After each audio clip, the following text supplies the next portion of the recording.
Growing up, I literally thought the more nice I was to women, the more they would just look at me and just be like, oh, Dre, you're just, you know, I mean, how are you this amazing? How are you this spectacular? Oh my gosh, I want to be your wife and I want to have all your babies. And to an extent, I'm not gonna lie, bro, like, I was very sweet to girls. Still am. I was so nice that, yeah, some girls would like me, but they would never, like, throw themselves at me. And this little connection that we might have shared, it would eventually just kind of just sizzle out, just fade away and lead to nowhere. Early on, back when, like, I first started YouTube, I was kind of hanging out with this girl, and she went to my church, and yeah, we were just all kind of like hanging out here and there, and I started crushing on her a little bit, and you could tell I liked her, and you could tell that she liked me. And this was simply because we were hanging out a lot, we were getting to know each other. I was being really, really sweet to her. I was being a gentleman. I would like open up doors for her, say nice things to her, make her feel valued. And I did this for like 2 months, bro. And because I never actually made any like serious moves, because I was trying to,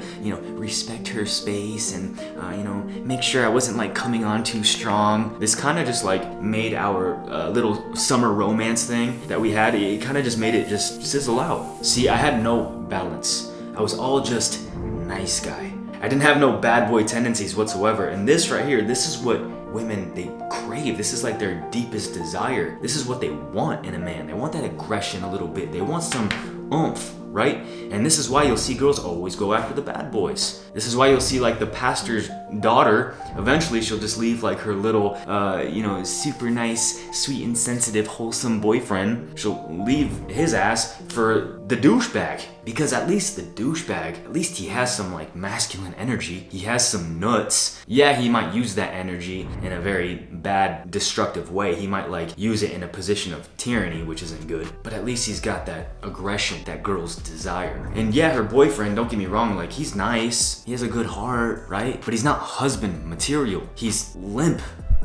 And he'll sit here once she goes off with this bad boy and he'll be like, what did I do wrong? Like, I treated her like a princess and like I was just so sweet to her and I respected her. And then he kind of just sits back and he's always there, you know, waiting for her to come back, and he'll welcome her with open arms because, I mean, like, of course, the bad boy, I mean, he is eventually gonna screw her over, like, we know this.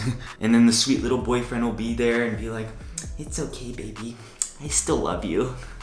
Laugh my freaking ass off, bro. Now, don't get me wrong. Disclaimer, if your goal is to just get laid, just to hook up with chicks, and to use them for just your own self-pleasure, which is pretty much like I can't say it here on YouTube, but masturbation, right? It's the same thing.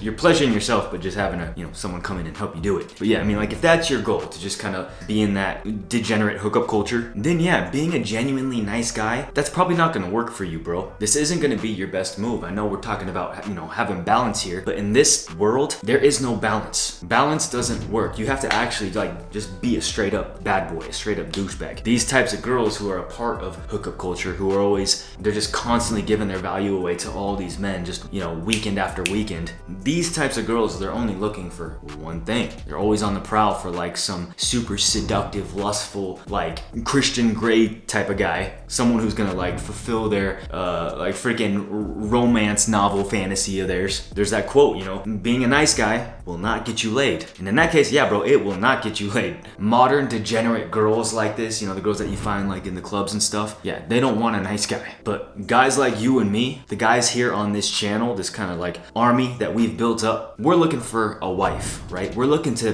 build legacy. This is where that balance comes in. You need it. Now, I've had guys say on this channel before things like, well, Dre, like, you know, I do want a wife, but like, I don't want a girl who's also like just like a goody two-shoes type of girl that's like not like horny or not down for anything, you know. I don't want a girl who wears like a chastity belt or something like that. But check it out, bro. Look, even the good girls, even the little wholesome, sweet little ones that you see right there in the front row of church, deep down, they might look wholesome. They are wholesome, don't get me wrong, but deep down, they still crave that bad boy. They do. It's like instilled in them. And again, this is why you'll see the pastor's daughter just go buck wild, right? You'll see her run off with some degenerate dude, and everybody's flipping out thinking, what's going on, right? All the girls these days are just going crazy. Look, bro, when you become your most masculine self, girls are gonna crave you. This is what happened with Bre and I. The more masculine I became over the years, especially like within these last 7 months, for those of you who've been following me on my journey, the more and more she just craves me, she wants me, she desires me,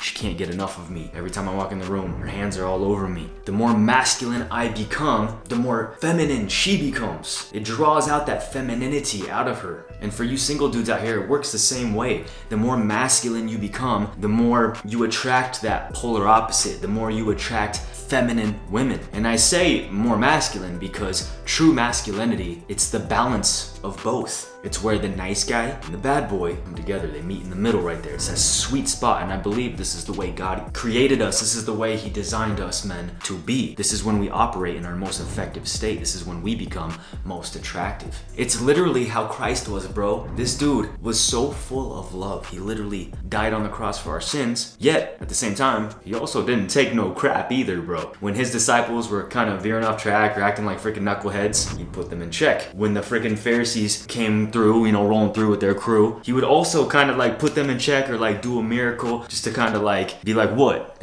Because at the time, these Pharisees, bro, like they were so focused and they worshipped the tradition of past over the God of present. And Jesus wasn't about that, bro. And this is kind of a whole nother topic for an entirely whole different other video. But you, as a masculine man, that's something that you gotta ask yourself as well. What is God calling me to do today? What is He requiring of me? What kind of man is He calling me to be right now in this season of my life? A lot of us just always go to the Bible and always are just kind of doing what our pastor's kind of telling us to do, which is great, and having that foundation in your life is solid. But at the same time, we can't stay too stuck on these stories, because at that time, God was telling those men to do things that contradicted the law, that contradicted, kind of old traditions. And so what makes us think that we're any different? Why are we always so stuck on the past, on what God did in the past? Why aren't we ever open to maybe something new that God wants to do with us? See, men of the old, you think of like Moses, or you think of like King David, or Jesus himself. They were always called in that moment of their life, they were always called to do something that just contradicted everybody's beliefs. That's because God, He's a God of newness. He wants to do new things in your life as a man. And at the same time, bro, this is how I'm kind of connecting everything here. At the same time, when you do things that are kind of polarizing, when you're doing things that God is calling you to do that others might kind of judge you about, this is gonna kind of give you that edge, bro, that like those guys had, like Jesus had, like Moses had, that subtle, low-key bad boy persona. When you're doing what you need to do, what you feel God's calling you to do as a man, the more on track you are with God, the more the world is gonna look at you and look down on you, judge you, point the finger at you, and really just criticize you. So anyways, bro, I don't mean to go on this whole other rabbit trail, but check this out. Just to tie this sucker up right here, tie up those loose ends. Jesus was a nice guy, but at the same time, He never abandoned God's values. He never abandoned what He felt like He was called to do. He remained mission focused. And see, that right there, that's the goal. That's why I always use Him as an example, because He lived the way that we need to be living as men. He had that perfect balance of good guy, but a little bad boy, right? A little oomph, a little masculinity, a little aggressiveness. He was a nice guy, but he also didn't take no crap. He stayed on his course. He stayed on his mission. He didn't become simp-like and just try to get everybody to like him and be that nice guy. No, bro. In fact, he did many contradictive things that people didn't like. And so we gotta embrace that. That's what embracing masculinity is all about, and rejecting culture. And so you as a man, especially if you're in a relationship, you need to not be afraid sometimes to put your wife in check. And not in a degrading way, not in a destructive, disrespectful way. See, a masculine man, he attacks the problem, not his girl. And on top of that, he'll do whatever it takes to safeguard his relationship. And so he knows when to balance the two. He knows when he needs to be a little bit more nice, and then he knows when he needs to be a little bit more assertive. He knows, okay, my wife needs me to be a little bit more assertive right now. She needs me to be a little bit more strong. And then he'll also know when, okay, my wife, I said something that was kind of mean, so right now she needs me to now be a little bit more soft. She needs me to apologize and to have some humility right now. But of course, not do it in an Olympic way. I'm talking about you have to have humility, but you have to do it with some oomph, you gotta do it in a strong, masculine, kind of stoic way. Not in a way that's oh baby, I'm so sorry I messed up. I'm so sorry that I hurt your feelings. Please forgive me. I'm so sorry. Yeah, none of that, obviously. Bro, this is so hard admitting this, bro, but I used to do this with Bre all the time when we were married for the first handful of years. When I would watch Prawn, and then eventually when I would do it so much, and then over a period of time, I'd just have so much of this like guilt and shame on me. And then every time, you know, I'd go to her and I'd confess to her, and I'd literally have like tears running down my eyes, and I'd be like huffing and puffing. And to be honest, bro, like, this was just so weasel-like, dude. Like, and low-key, bro, like, deep down, I knew what I was doing. I was actually doing this in a way that, you know, I was trying to make her, like, really feel bad for me, so she wouldn't be too hard on me, and, like, she'd forgive me a lot quicker. Because I knew if I could make her just really feel bad for me, right? Like, it's okay, Dre. Like, don't worry, you're okay. Like, that's the kind of response I would try to get out of her. And then I would, like, also do things like I would point the finger at, like, social media and be like, I'm just, you know, I'm trying to work on my business, but, like, you know, all these booties pop up on my Instagram, and just sometimes it gets so hard, and then I fall into temptation, and then I just can't get out of it, and I'm just so sorry, babe, can you forgive me? When what I should have done was not any of that, and instead just own up and be a man about it and be like, hey babe, I'm sorry, I really screwed up today, I did this and that, and I apologize, and I'll do better, or I'll make sure that doesn't happen again.